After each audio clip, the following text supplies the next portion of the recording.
ఉండడం వల్ల ఆ బయటవాడి చూపు సింహద్వారం దాటి లోపలికి రాదు. ఆ బయట వాళ్ళ దుష్ట చూపుల వల్ల, దుష్టమైనటువంటి ఈ దృక్కు వల్ల మనకి ఇళ్లల్లో ఇబ్బందులు వస్తాయి. అవి రాకుండా చేయడానికి ఏం చేశారు అంటే కాంపౌండ్ వాళ్ళు అంత ఎత్తు. పూర్వం ఎప్పుడు చూడండి, మీరు ఎప్పుడన్నా పాతకాల బిల్లు చూస్తే ఎంతంత కాంపౌండ్ వాల్స్ ఉన్నాయి. ఇవాళ కాంపౌండ్ వాల్స్ మనం ఏం చేస్తామంటే డబ్బులు ఖర్చు పెట్టలేకపోవటం వల్ల అయితేనే, కొంత పిసిని కొట్టుతానంత అయితేనే, అరకొర వాస్తు పండితుల వల్ల అయితేనే మొత్తం మీద డౌన్ చేశాం. సరే, దానికి రెండో మార్గం చెప్పాడు. కనీసం మన శరీరం ఎంత ఉన్నదో అంతెత్తు కాంపౌండ్ వాళ్ళు ఉండాలి. అంత కాంపౌండ్ వాళ్ళు రెండవ పక్షం. బాగా పొట్టిగా కట్టినది అధమం. అసలు చుట్టూత గోడే లేకపోతే, ప్రాకారం లేకపోతే, కాంపౌండ్ వాళ్ళు లేకపోతే చుట్టుగోడ అంటాం. ఇక అది దరిద్రపు కొంప అన్నారు. ఇంటికి కాంపౌండ్ వాళ్ళు లేకుండా ఇల్లే మొత్తం కట్టేస్తే దాన్ని ఏమన్నారు, కొంచెం దోషం ఎక్కువ అన్నారు. ఆ ఇంట్లో వాళ్ళకి అయితే భీతి లేదా నరఘోష లేదా ఎవరికైనా గండం వచ్చి ఇంట్లో ఎవరైనా వెళ్ళిపోయే లక్షణం ఉంటుందన్నారు ఎప్పుడోకప్పుడు. తెలియదు మనకది. అకాల మరణం 70 ఏళ్ళు 80 ఏళ్ళు వచ్చి వెళ్ళిపోయిన వాళ్ళ వల్ల వచ్చే నష్టం ఏమీ లేదు. ఇచ్చేదంటే తప్పదు కనుక శరీరం. కానీ అకాలములో ఎవరైనా మరణిస్తున్నారంటే ఇంటికి కాంపౌండ్ వాళ్ళు లేని దోషం, అదొక దోషం. వీటికి సరైన హోమములు జరగాలి. మంచిగా చుట్టూత తప్పక ఉండవలసింది ఏమిటనమాట, కాంపౌండ్ వాళ్ళు. మొలతాడు లేని మగవాడు, చుట్టూత ప్రాకారము లేని ఇల్లు, ఈ రెండూ శోభించవు అన్నట్ట ఇంద్రుడు బృహస్పతి కూడా. ఇక ఒకే ఇల్లు కట్టుకుని 4 వైపుల శాలలు కట్టుకుంటారు కొంతమంది. ఇది కొంచెం జాగ్రత్తగా చూడండి.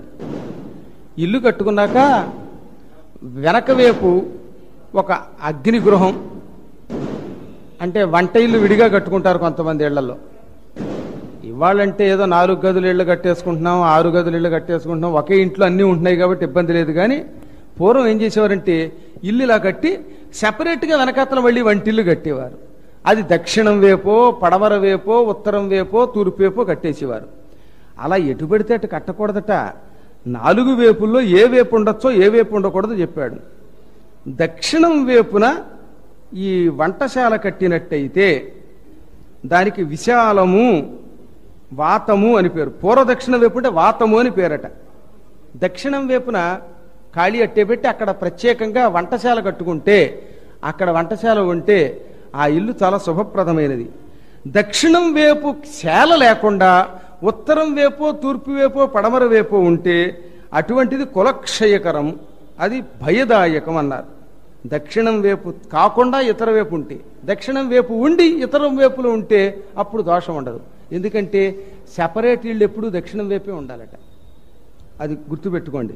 అది పుత్రహానికరం.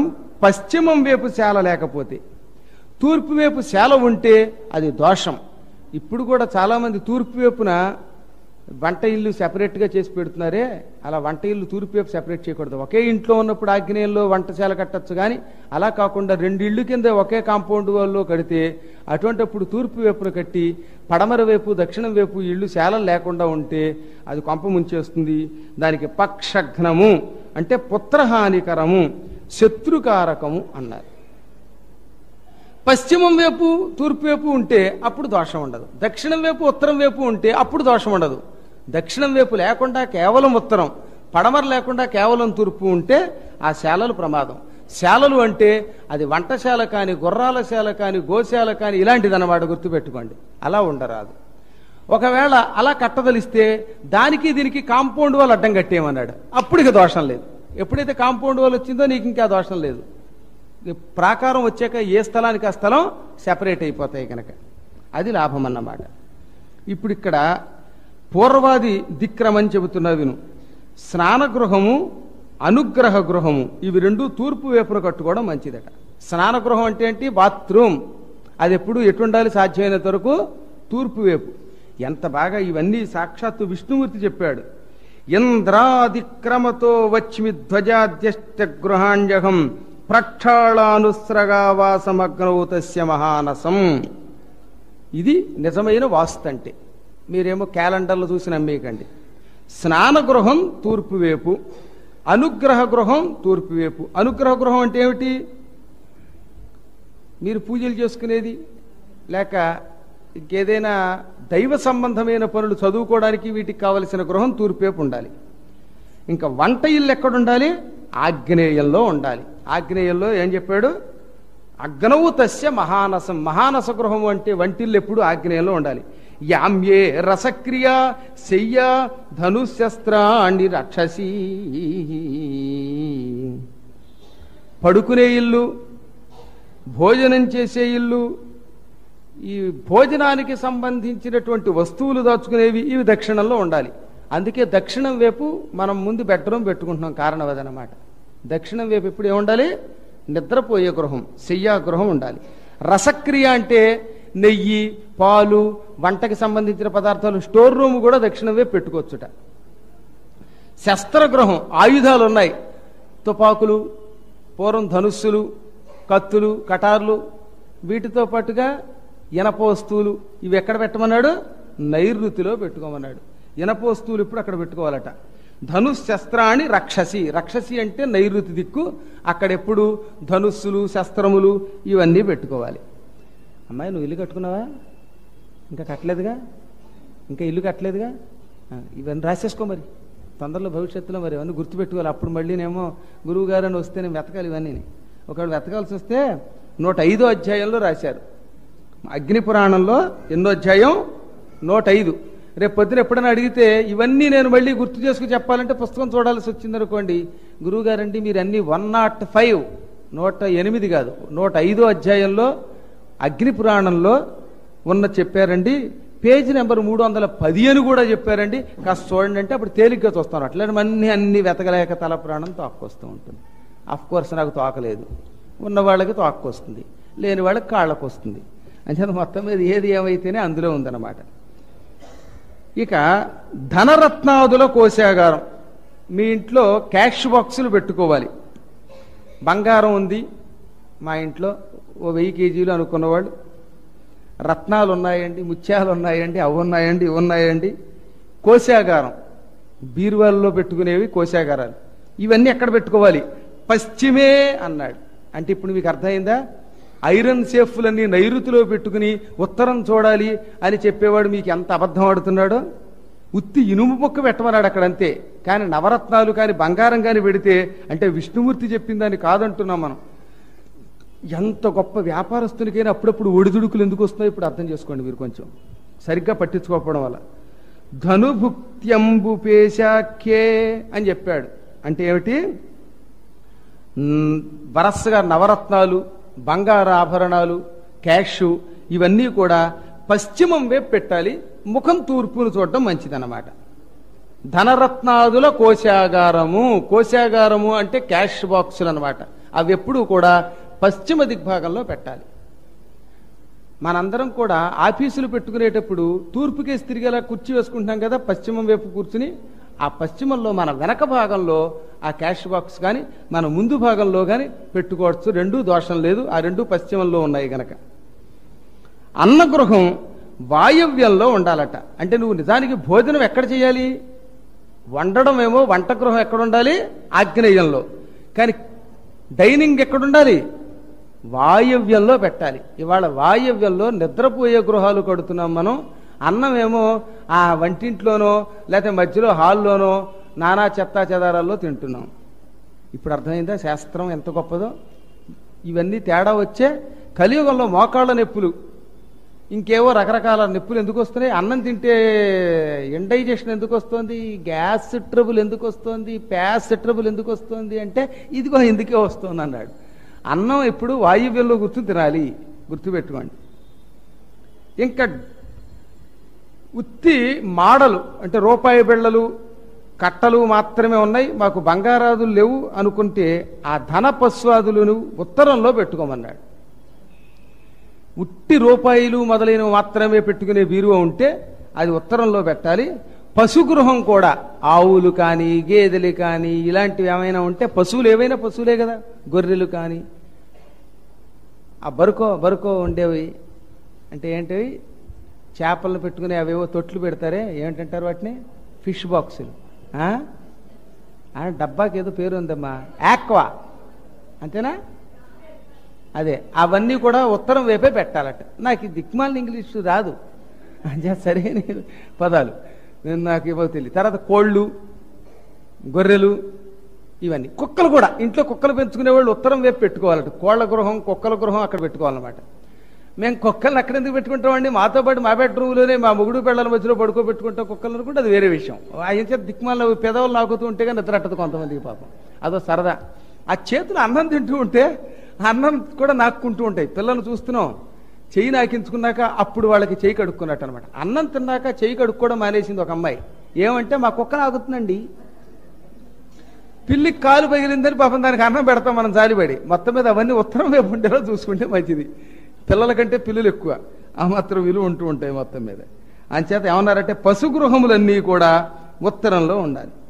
ఇంకా దీక్షా గృహం, మనం పూజ చేసుకునేవి, జపం చేసుకునేవి, ఏ దీక్షలైనా, అయ్యప్ప దీక్ష, ఇంకో దీక్ష, ఇంకో దీక్ష, అమ్మవారి దీక్ష, ఇవి ఈశాన్యంలో నిర్మించవలెను. ఆ శ్లోకాలు వరసగా చూసారా? సౌమ్యే ధనపశు కుర్యాదీసే దీక్షావరాలయం. ఉత్తరం వైపు ధనం, పశువులు, దీక్షాలయం, దేవాలయం ఈశాన్యంలో ఉండవలే. స్వామిహస్తమితం వేస్మ్య విస్తారాయామ పిండికం. ఇక ఏం చెప్పారు? గృహస్వామి తన చేత్తో కొలుచుకుంటూ, హస్తం అన్నమాట, ఈ జానలతో ఇలా కొలుచుకుంటూ దాన్ని ఎంత వస్తే దాన్ని 3తో గుణించి 8తే భాగిస్తే అప్పుడు ఆ వచ్చే పొడవు వెడల్పులు హాలు కింద ఉండాలట. హాలు ఎంత పొడవు ఎంత వెడల్పు ఉండాలి అంటే మొత్తం స్థలాన్ని హస్తములతో కొలిచి పూర్తిగా ఆ వచ్చింది ఏదో ఉంటుంది ఈ పొడవు స్థలంలో, దాన్ని 3తో గుణించి 8తో భాగిస్తే ఆ వచ్చే శేషము హాలు కొలత పెట్టుకోవాలన్నమాట. మొత్తం స్థలం బహుశా 700 గజాలు ఉంటే ఈ పొడవును లెక్కెట్టాలి వరుసగా హస్తములతో. ఆ వచ్చింది ఏదో వచ్చిందో 10 హస్తాలు 20 హస్తాలు, 20 × 3 అంటే 3 20 60, దాన్ని 8తో భాగించు, ఏదో వస్తుంది కదా, ఆ వచ్చినంత హాలు కొలత పెట్టాలి. ఇది నియమం. ఇక ఇంట్లో మధ్యమం 5 కాని చివరిది కాని 9వ భాగం కాని ఉండేలాగా కొలతలు విడిచిపెట్టి ఇల్లు కడితే అది శుభప్రదం. వెడల్పు కంటే పొడవు ఎప్పుడూ కూడా రెట్టింపు ఉండాలి. ఏది? దీర్ఘచతురస్రాకారం. చతురస్రాకారంలో పొడవు వెడల్పు సమానం కాబట్టి అప్పుడు అసలు సమస్య రాదు. ఇంటికి ప్రతి దిక్కుకి ఎన్ని ద్వారములు ఉండాలి అని చెప్పాడు ఇక్కడ వరసగా. ప్రతి దిక్కుకి 8 ద్వారములు ఉండవచ్చును, బాగా పెద్దదైతే. పూర్వం 8 ద్వారాలు పెట్టేవారట ఒక దిక్కుకి, తూర్పు వైపు 8 ద్వారాలు. అంటే వీళ్ళ దుంపల దగ్గర ఎంత ఇల్లు కట్టారు. ఇప్పుడు 4 వైపులా 4 కానీ, 4 వైపులా 8 కానీ, 4 వైపులా 12 కానీ, 16 కానీ ఇలా పెట్టమన్నాడు. ఒక ఇల్లు కట్టుకున్న వ్యక్తి ఇవాళ ఒక 400 గజాల్లో కట్టుకుంటే అన్ని వైపులా కలిపి తలుపులు ఎన్ని ఉండాలి మొత్తం మీద? అయితే 4 లేక 8, 6 వద్దన్నాడు. నెక్స్ట్ 8 దాటితే 10 పనికిరాదు, 12, 12 తర్వాత నుంచి మాత్రం 14, 16, 18. అంతకు మించి ఉంటే ఆ ఇల్లు నిత్యం పూజా పునస్కారాలతో ఉండాలి. పెద్దిల్లు అయ్యే కొద్దీ ధూపదీప నైవేద్యాలు పెరగాలి, అదనమాట. ఇది నియమం. సాధారణంగా 8 తలుపులు 12 తలుపుల కంటే వాళ్ళు ఎక్కడో పెట్టట్లా. బహుశా మీ ఇంట్లో ఎన్ని పెట్టారమ్మా? 4. ఓస్ 4, 6 ఇక గొడవే లేదు. కాకపోతే 4 తర్వాత 8 పెట్టమన్నాడు. ఒకవేళ 6 తలుపులు పెడితే అప్పుడు కిటికీల లెక్కలు కూడా లెక్కేయాలి. కిటికీలు ఎన్ని ఉన్నాయి? ఆ కిటికీలు 8, ఇవి 6 ఉన్నాయి అనుకోండి. 6, 8 కలిపి 14 ఉన్నా అది లెక్కే. దాన్ని లెక్కేసుకున్న టోటల్ 14, 16, 18 ఇలా చూసుకోవాలి. మరీ 22 వచ్చేస్తే అప్పుడు రోజు ధూపం దీపం నైవేద్యం వచ్చేలా చూసుకోవాలి ఇంట్లో. ఇవి లాభం, అంతకంటే లేదు. లేకపోతే చిన్న చిత్తగా విసుగు చికాకులు వస్తాయి. ఆ ఇంట్లో మనం ఉంటే, అద్దెకిస్తే అసలు మనకే సంబంధం లేదు. ఎవడుంటే వాడి పాటలు వాడు పడతాడు. నేను అద్దెకున్నానండి, నాకు బుద్ధి లేదండి అని వాడు పడతాడు వాడి పాటలు. ఎప్పుడు కూడా ఏ గృహంలో మనం నివసిస్తున్నాం అదే. ఆ స్థలం ఎక్కడో నా పేరు మీద ఉందండి, కాశీలో గయలో ఉందండి అంటే అవి నీ పేరు మీద ఉందిగా, నువ్వు ఉండడం లేదు. ఈ పేర్లు అనేవి మన కోసం, డబ్బుల హక్కు కోసం. కానీ ఏ ఇంటిలో నీవు ఉంటున్నావో ఆ గృహ ప్రభావమే నీ మీద ఉంటుంది, గుర్తుపెట్టుకోండి. ఇంకా తూర్పు నుండి పశ్చిమం వైపుకి కానీ, ఉత్తరం నుండి దక్షిణానికి కానీ ఎదురుగుండా వీధి ఉంటే వీధి సోల, అబ్బో ఆ ఇంట్లో ఉన్నాడంటే ఏడిపించేస్తాయిట. పశ్చిమం వైపు వీధి సోలు ఉంటే ఆ ఇంట్లో ఉన్న వాళ్ళకి రుణాలు వచ్చేస్తాయి. ఉత్తరం వైపు వీధి సోలు ఉంటే తగాదాలు వస్తాయి, దక్షిణం వైపు వీధి సోలు ఉంటే ఢామ్ అంటాడు. అంటే యమగండం, రోజు కాలు విరగడం, ఇంట్లో వాళ్ళు ఎవడో వాళ్ళు వెళ్ళిపోయే ప్రమాదం. అప్పుడు ఒకటి కాదు, ఏడిపిస్తుంది. తూర్పు వైపు వీధి సోలు ఉంటే దృష్టి దోషాలు తగులుతాయి. ఒక్క వీలున్నంత వరకు ఈశాన్యం మాత్రం మంచిది. అసలు వీధి సోలు లేకుండా ఉండడం మంచిది, కానీ ఈశాన్యం మంచిది. తప్పనిసరి పరిస్థితుల్లో ఆగ్నేయంలో వీధి సోలు ఉన్న ఇల్లు కొనుక్కోవలసి వస్తే దానికి గణపతిని రక్షగా పెట్టుకోమన్నారు.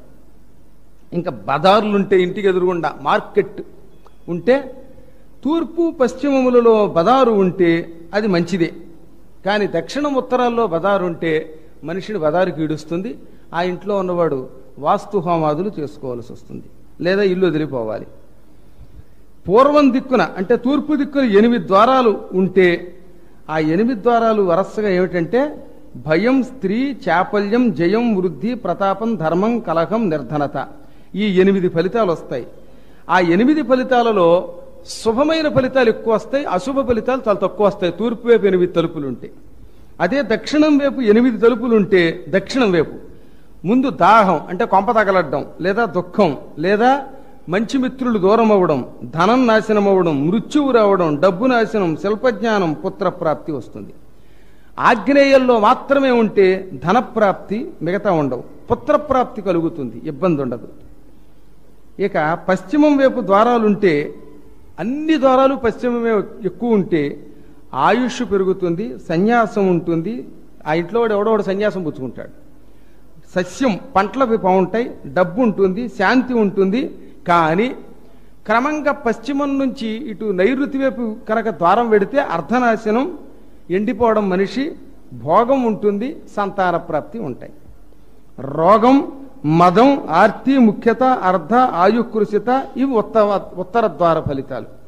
ఉత్తరం వైపు మాత్రమే డోర్లుండి ఇంకెక్కడా లేకుండా ఉంటే రోగం, మనిషికి మదం, అస్తమాటు ఆర్తి, ఎవరినో ఒకరిని రక్షించండి అనాలన్నమాట.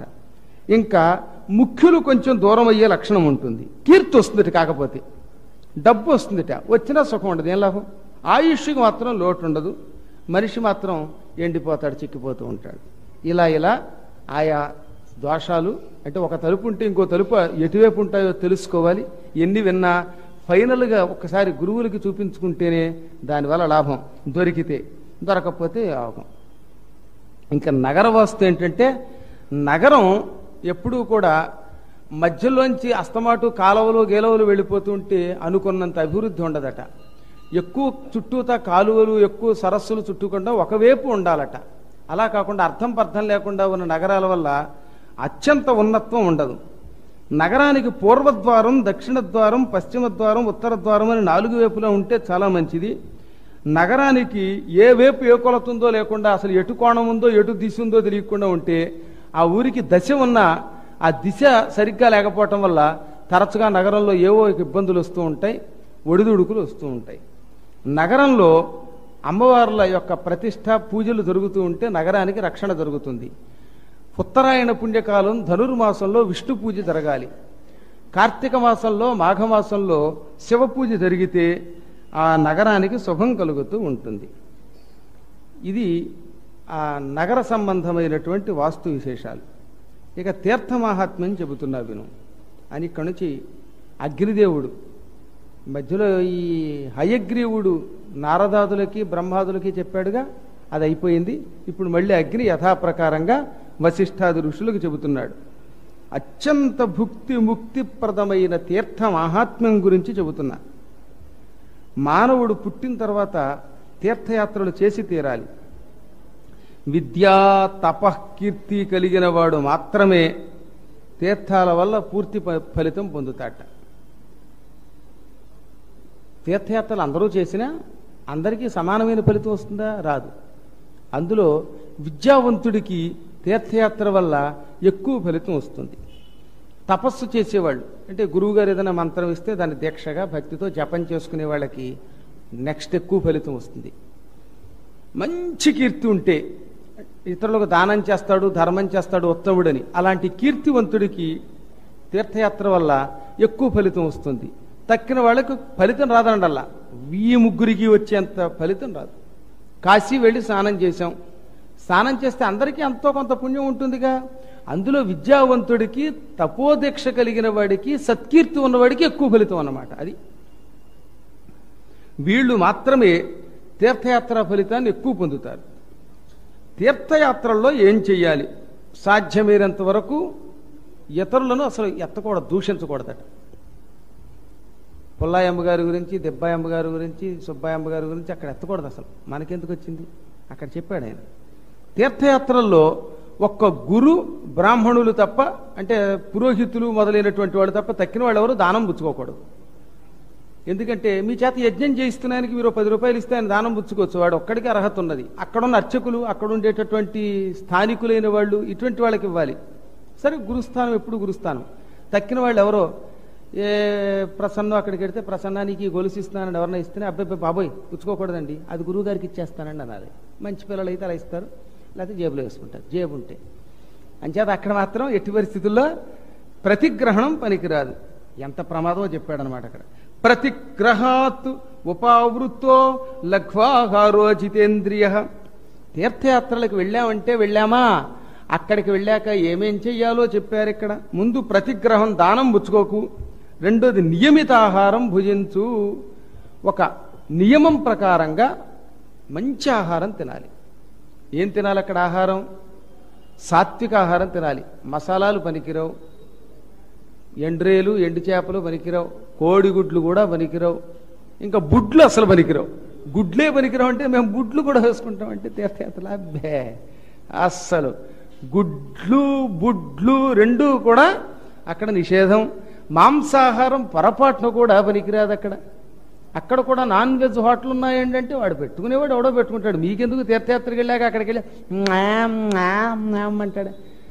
అదేదో సినిమాలో ఏమయ్యా మీరు పెళ్లి పెద్దలు ఇక్కడ ఫలానా పదార్థం లేదంటే ఏం కావాలండి, ఓహో అనేవాళ్ళు నరమాంసం అంటారు రాక్షసులు. అలా నరమాంసాలు పనికిరావు, ఏ మాంసాలు పనికిరావు, హింస పనికిరావు తీర్థయాత్ర. మొన్న దసరాల్లో మాంసాహారం పనికిరాదని చెప్పాంట. వాడెవడో మాంసం కొట్టేవాడికి బాధ వచ్చేసింది. ఆ రోజు వాడేమో 20 గొర్రెలు కొనుక్కొచ్చాట వేసేద్దామని. మీ అందరూ దసరాలో పట్టుకుపోతారు గొర్రె మాంసం అదేదోనని. దెబ్బకి వాడి గొర్రె మాంసం దివాలా ఎత్తేసినట్టుంది. సిటీ కేబుల్కి వాడు పద్మాకర్ గారు మా వ్యాపారం దివాలా తీసేశారు బాబోయ్, ఆయన కనపడితే వేసేస్తాం అన్నట్టు వాడు. అని చేత వేసేయమనండి, ఏం పర్వాలేదు, నా మాంసం మేమనండి. 20 గొర్రెలు రక్షించానండి, నాకేం భయం అదనమాట. అని చేత చెప్పొచ్చేది ఏంటంటే అవి పనికిరావు తీర్థయాత్రల్లో. అబ్బాయి సత్యనారాయణ, అక్కడ ఇంకా ఏం పనికిరావు. అక్కడ సాత్వికాహారమే పనికొస్తుంది అనమాట. అక్కడ నియమితాహారం, పవిత్రాన్నం తినాలి. వీలుంటే ఏకభక్తం చెయ్యమన్నాడు. రాత్రికి పలహారం కూడా లేకుండా ఉపవాసం ఉండి ఓపిక ఉంటే, ఓపిక లేకపోతే రాత్రిపూట చక్క 50 గారెలో, మైసూరు బజ్జీయో, 100 ఇడ్లీయో చట్నీ వేసుకుని రుచిగా ఉంటాను. దెబ్బడు రొట్టెలాగా వేసి పారేస్తే ఇడ్లీ చచ్చిపోయి ఉడకపోతే చస్తాడో దెబ్బ, కడుపు బిగుసుకుపోయి. అలాంటివైతే ఏదో 1 అరకంటే ఎలాగో తినలేం. మొత్తం మీద నియమిత ఆహారం పరిమితంగా తినాలి. ఆహార నియమం ఉండాలి. ఎంగిలి కంచాలు ఒకళ్ళ మీద ఒకళ్ళు పెట్టేసిన మెతుకులు కింద పడిపోతుండగా అందులో వడ్డించు తినేసిస్తే అది మహాపాపం. కూర్చుని భక్తితో తినాలి. కుర్చీలో కూర్చుని కబుర్లు చెప్పుకుంటే అక్కాయమ్మా అనుకుంటూ ఎంగిళ్ళు తినకూడదు. అక్కడ చాలా జాగ్రత్తగా ఉండాలి. ఏదో మీ అదృష్టం వల్ల కొంతమంది ఏడాది చాలా భక్తి శ్రద్ధలతో మాతో పాటు వచ్చారే, వడ్డించే అవకాశం కొందరికి, చేసే అవకాశం కొందరికి. రాబోయే కాలంలో మీ గురువు గారికి మీ చేతి ప్రసాదం తినే అవకాశం కూడా ఉండదు. ఆయన సొంత ఆహారమే. ఆ నియమనిష్టలన్నీ వేరైపోతాయి. ఇప్పటి వరకు ఉన్నది వేరు. ప్రతిష్టానంతరం అప్పుడు గురువు గారండి మా ఇంట్లో కనీసం ఇంత అన్నం కూడా తింటలేదంటే తినరు. ఆ నియమాలు మారిపోతాయి, ఆ అవకాశాలు కూడా పోతాయి. అప్పుడు అసలు ఇంకా జనం పెరిగే కొద్దీ దగ్గరికి వచ్చే అవకాశాలు కోల్పోతాయి. ఉన్నప్పుడు మీరు సద్వినియోగం చేసుకోండి. బాగా దూరం అయి సత్యసాయిబాబా వారిలాగాను అలా అయిపోయాక అప్పుడు దగ్గరికి రాలేక బాధపడే స్థితి రాకుండా ముందు నుంచి పట్టుకోవాలి. ముందు నుంచి పట్టుకున్న వాడికి కనీసం దర్శన అవకాశాలు, యోగాలు ఉంటాయి. వేళాకోళం కాదు. ఇదిగో నిన్న మొన్న 2 వ్యక్తులు ఫోన్ చేశారు. ఆ ప్రియాంక అన్న అమ్మాయికి తెల్లవారుజామున కలొచ్చిందిట. తెల్లని సన్యాస దీక్షతో ఉన్నటువంటి గణపతి సత్యనారాయణ స్వామి వారు వచ్చి గురువు గారికి దీక్ష ఇస్తుంటే ఆ దీక్ష పుచ్చుకుని ఆయన దండం పుచ్చుకుని త్రిదండం పుచ్చుకుని పెడుతున్నట్టుగా. సరిగ్గా ఆశ్చర్యం చెప్పమంటారా, అదే సమయంలో వేణి గారికి అదే కలొచ్చింది. అదే సమయంలో ఆ సుబ్బలక్ష్మణ శ్రీనివాస్ గారి భార్యకి, పరమభక్తులు వీళ్ళంతా బెంగళూరు నుంచి ఇక్కడికి వచ్చారు, ఆవిడికి అలాగే కలొచ్చింది. అంటే ఒకేసారి 3 కలొచ్చిందంటే ఆలోచించండి. ఆ దీక్షల్లోకి వెళ్ళిపోతే సన్యాసి దీక్షలోకి అప్పుడు మీరు రావడం కూడా కష్టం. ఈ లోపు ఉన్న సద్వినియోగం చేసుకోండి. అందుకోసం చెబుతున్నాను అనమాట. ఆ కఠోర నియమ నిష్టలతో ఏదో మానవులు అన్నాక ఒక్కొక్కరు ఒక్కొక్క కాలంలో ఒక్కొక్క దీక్షతో ఉంటారు. క్రమంగా ఉత్తమ దీక్షల్లోకి వెళ్ళాక దర్శనం కష్టం అవుతుంది. అప్పుడు మీ చేతి మంచినీళ్ళు కూడా తాగే అవకాశం ఉండకపోవచ్చు. కాబట్టి ఉన్న కాలంలో గురువుల్ని సద్వినియోగం చేసుకుంటే మీకు బ్రహ్మానందం కలుగుతుంది. అప్పుడు మీకే తెలుస్తుంది ఫలానా సద్గురువు అంటే ఏమిటో. కాబట్టి చెప్పొచ్చేది ఏంటంటే ఇన్ని నియమములు తీర్థయాత్రలో ఉంటాయి. ప్రతిగ్రహం వద్దన్నాడు, నియమితాహారం భుజించమన్నాడు. ఇంద్రియములను స్వాధీనంలో ఉంచుకోవాలట. జితేంద్రియ లఘ్వాహార, ఆహారం తక్కువ తీసుకోమన్నాడా. జితేంద్రియ, ఇంద్రియ నిగ్రహం పెట్టుకోవాలి.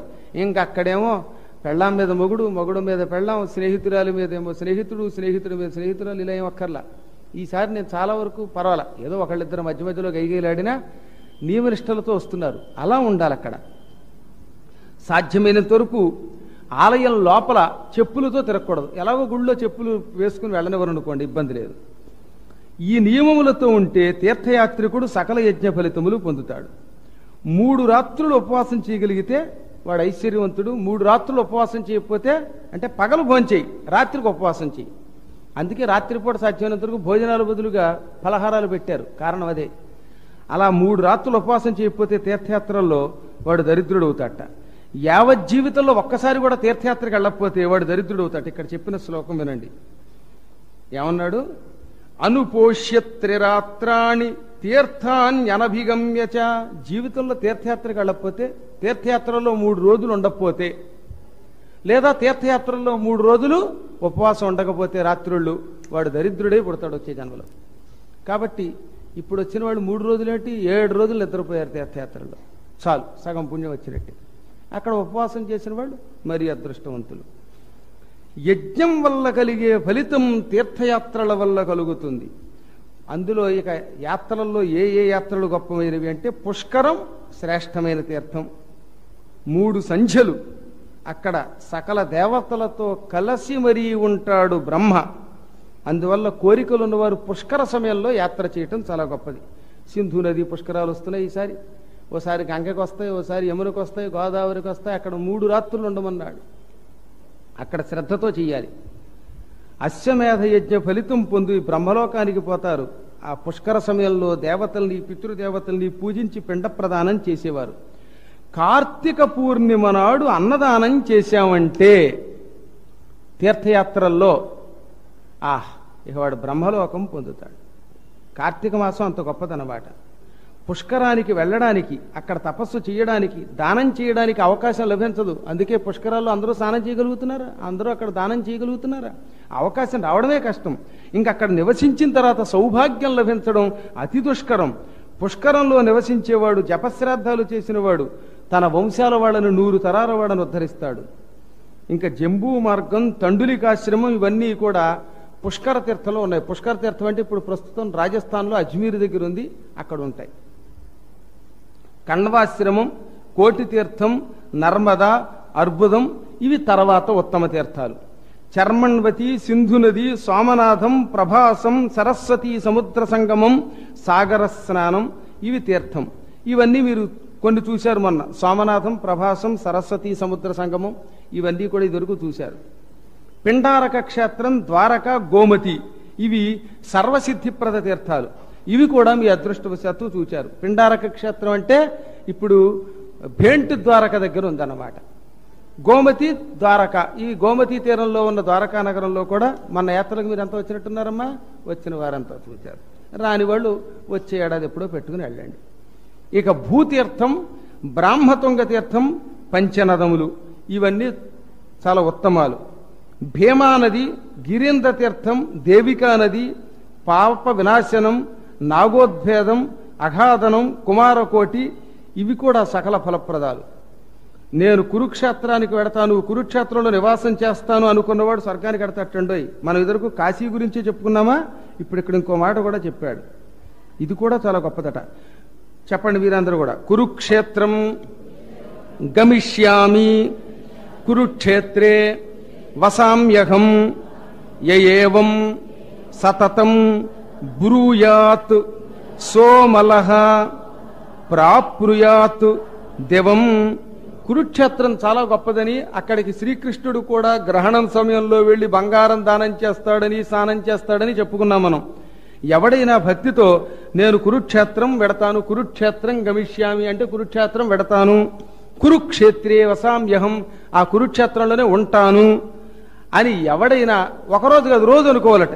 ఏవం సతతం బ్రూయాత్. తెలుగులో అనుకోండి, సంస్కృతంలో ఎందుకు? కురుక్షేత్రానికి వెడతానో ఈ కురుక్షేత్రంలో ఉంటాను, ఈ కురుక్షేత్రం వెడతానో ఈ కురుక్షేత్రంలో ఉంటాను, ఇల్లు మాత్రం కురుక్షేత్రం చేయను, ఇంట్లో కురుక్షేత్రం చేయను అనుకోవాలి. అలా ఎవడైతే అనుకుంటాడో సతతం సహ అమలహ వాడు వెంటనే పవిత్రుడవుతాడు, వాడి పాపాలు పోతాయి. ప్రాప్నుయాత్ దివం స్వర్గం పొందుతాడు, గ్యారంటీ వాడికి స్వర్గం. అదే కాశీ కడతానంటే మోక్షమే. ఇది ఇక్కడ చెప్పింది. ఎందుకంటే కురుక్షేత్రంలో విష్ణుమూర్తి ఉంటాడు, కృష్ణుడు ఉంటాడు. ఇక్కడ నివాసం ఉన్న మానవుడు వైకుంఠం గ్యారంటీగా పొందుతాడు కురుక్షేత్రంలో. కురుక్షేత్రంలో ఎంతైనా బంగారం దానం చేస్తే